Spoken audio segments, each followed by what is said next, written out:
આ જ આંકડો 20,000નો છે. એટલે આ હું ચોક્કસ માહિતીના આધારે આંકડો બોલું છું, કાલ્પનિક આંકડો નથી બોલતો. તમે પાછળથી કોઈ દ્વારા ચેક કરી શકો છો.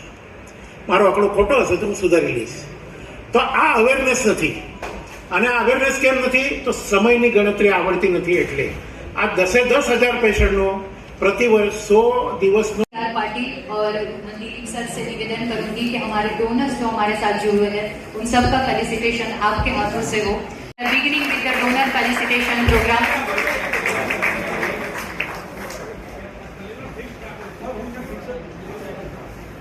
फूड बेस्ट ना करता है.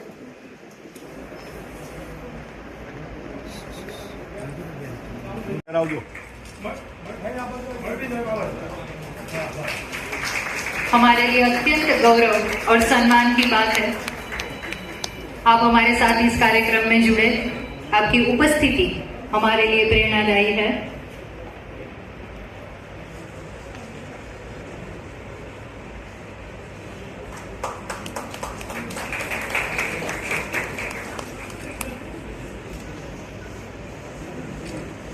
सर, मैं आपसे निवेदन करूंगी पर्यावरण दिवस को समर्पित इस विशेष कार्यक्रम में उनकी प्रेरणादायी उपस्थिति हम सभी के लिए अत्यंत उत्साहवर्धक है.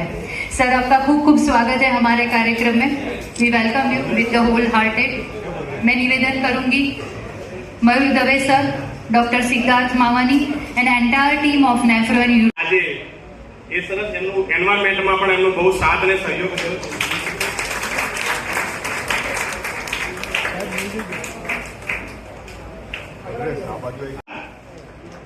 આપણે તાળીઓ ઓછી ના પડવી જોઈએ.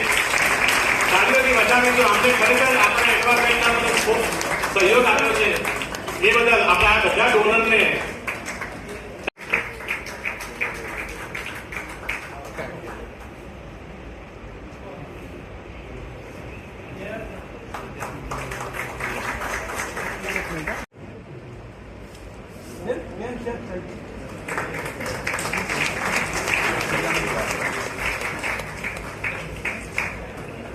ખૂબ ખૂબ તાળીઓથી આપણે વધાવીશું રૂપાબેનને કે જે આપણે એન્વાયરમેન્ટમાં પણ બહુ સાથ અને સહયોગ આપ્યો છે એ બદલ ખૂબ ખૂબ આભાર રૂપાબેન. ધન્યવાદ.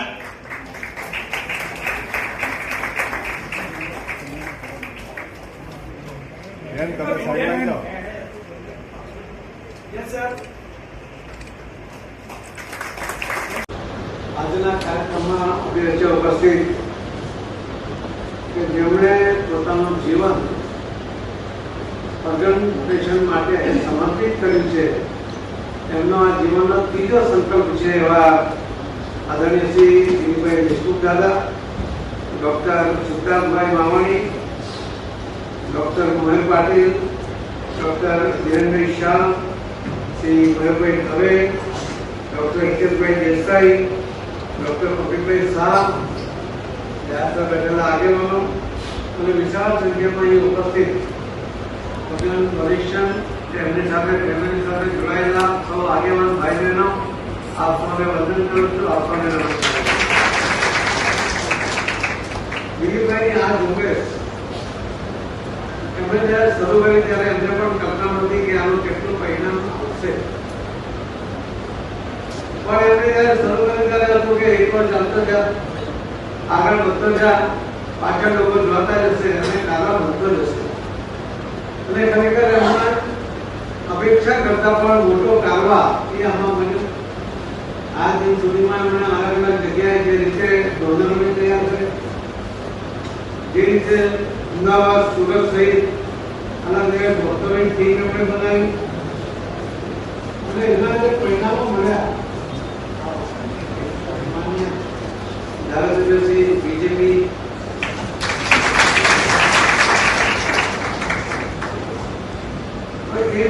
પરિણામ જોઈએ તો 2020માં એમને પોતાને લીવર ટ્રાન્સફર કરવાની જરૂર પડી હતી. એમને સુરતના જ એક પ્રોગ્રામનું લીવર મળ્યું, પણ લીવર મળ્યા પછી પોતાનું જીવન સમર્પિત કરી દેવાનો જો કોઈને વિચાર આવે અને એને અમલમાં મૂકે સફળતાપૂર્વક, દિલીપ દાદા જ દિલીપભાઈએ આપણને અહીંયા જે વાત કરી કે ખેતીને કારણે પાણી વધે છે, પર્યાવરણને ફાયદો થાય છે, માનવ કલાકો બચે છે, પૈસાનો બચત થાય છે, જે પ્લાસ્ટિકનો કચરો જે ડેવલપ થાય છે એમાંથી પણ બચત થાય છે. તો આજે જ્યારે આપણી પાણીની જરૂરિયાત એ વધતી જાય છે. તમારી જાણ ખાતર બેન છે, લગભગ આપણા દેશમાં 4000 BCM વરસાદ પડે છે. આપણી જરૂરિયાત હોય છે 1120 BCM પાણીની. આપણી પાસે લગભગ 6500 ડેમ સાથે નદી નાળા સાથે આપણી પાસે સંગ્રહ કરવાની જે તાકાત છે પાણીની ફક્ત 750 BCM ની છે. બાકીનું બધું જ પાણી આપણે જમીનમાંથી ઉલેચે છે. અને ચાઇના અને યુએસ બે મળીને જેટલું પાણી ઉલેચે છે એના કરતા પણ આપણા દેશની અંદર આપણે પાણી વધારે ઉલેચે છે. આ પાણી જમીનમાંથી કાઢીએ છે એ તો આપણી આવનારી પેઢી માટે છે, અને એનો ઉપયોગ જો આપણે જ કરી લઈશું તો આપણે આવનારી પેઢીને તો અન્યાય કરીશું. એટલા જ માટે પાણીની બચત કરવી જોઈએ. એટલા માટે માનનીય પ્રધાનમંત્રી શ્રી નરેન્દ્ર મોદી સાહેબે અનેક યોજનાઓ દ્વારા પાણી બચાવો, પાણી જમીનમાં ઉતારો, પાણીનો ઉપયોગ ઓછો કરો સહિત ઘણા બધા આપણે યોજના બનાવી. આપણે જાણીએ છીએ કે લગભગ આપણા અહીંયા દેશમાં 83% પાણી એ એગ્રીકલ્ચર માટે વપરાય છે, 14% પાણી એ કોમ્યુનિટી માટે વપરાય છે, 18% પાણી એ ઇન્ડસ્ટ્રી માટે વપરાય છે. અને આપણી જરૂરિયાત કેટલી છે? આખા વિશ્વના લગભગ 18% જેટલી પોપ્યુલેશન એ આપણા દેશમાં છે. આખા વિશ્વમાં જે પશુધન છે 18% પશુધન એ પણ આપણા દેશની અંદર છે. આખા વિશ્વમાં જે પીવાલાયક પાણી છે એનો ફક્ત 4% પાણી એ આપણી પાસે છે. પરંતુ જેમ મેં કહ્યું તેમ કે 4000 BCM માંથી પણ સંગ્રહ કરવાની તાકાત નહીં મળે, એ વ્યવસ્થા નહીં થવાને કારણે કે પાણી જે પાછું દરિયામાં વહી જાય છે એના કારણે આપણે જમીનમાંથી દોહન કરીએ છીએ.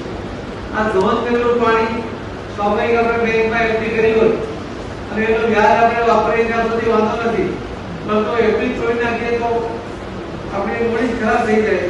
અને એટલા માટે આ જમીનનું પાણી જે છે એ એફડી છે. એફડી માંથી આપણા આવનારા પેઢી માટે છે અને એને વાપરવાનો આપણને કોઈ અધિકાર નથી, પણ જે વપરાઈ ગયું છે એ આપણે ફરીથી એને પરત આપવા માટેનો પ્રયત્ન કરવો જોઈએ. આપણે જે પાણી વાપરીએ છીએ લગભગ આપણે શહેરોની અંદર 125 લીટર પર હેડ પાણી દરેક વ્યક્તિને મળે છે. એ ઘરમાં 4-5 લોકો હશે તો લગભગ 500 લીટર પાણી તમે વાપરો છો. તમે રોજ આ 500 લીટર પાણી વાપરો છો એના કારણે લગભગ 1.5 થી 2 લાખ લીટર પાણી તમે વર્ષે વાપરો છો. પાણી વાપરવાનો તમને અધિકાર છે, પણ પાણી બચાવવાની તમારી ફરજ પણ છે.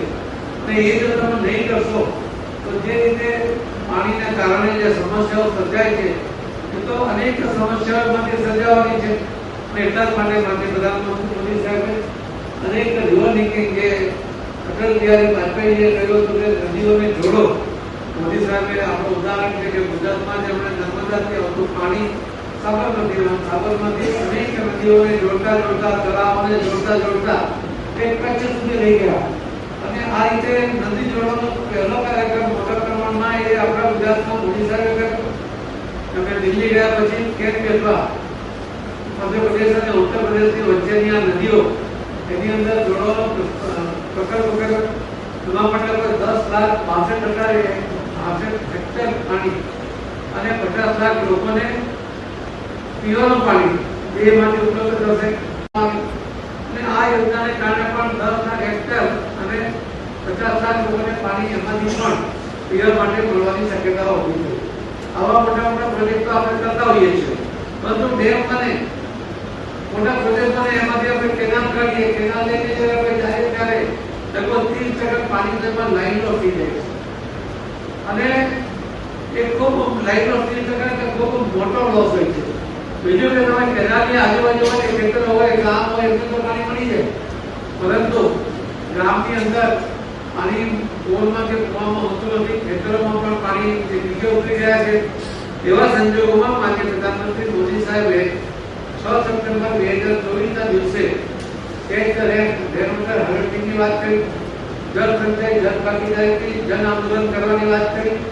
કર્મભૂમિથી માતૃભૂમિ સુધી આની માટે સહાય કરવાનો એક આપણે આગ્રહ કર્યો, આહ્વાન કર્યું અને એનું પરિણામે આવ્યું. આપણે લગભગ 1.5 વર્ષની અંદર આપણે 1,55,00,000 જેટલા સ્ટ્રક્ચર લોકોના સહયોગથી આપણે બનાવી શક્યા છે. આમાં સરકારે ફક્ત 10 લાખ સ્ટ્રક્ચર બનાવ્યા, બાકીના બધા સ્ટ્રક્ચર લોકોએ પોતે બનાવ્યા છે. આજે મોદી સાહેબના આહ્વાનને પ્રતિસાદ મળે છે, જે રીતે લોકોની વાત સ્વીકારે છે એનું પરિણામ આપણને દેખાય છે. જ્યારે પહેલા તબક્કામાં 6 સપ્ટેમ્બર 2024 થી 31 મે 2025 સુધીના પીરિયડમાં આપણે 10 લાખનો ટાર્ગેટ કર્યો હતો. આપણે 27,50,000 સ્ટ્રક્ચર આપણે બનાવી શક્યા અને એમાં પણ લગભગ 2.4 BCM એ પાણી વરસાદનું જમીનમાં આપણે ઉતારી શક્યા હતા.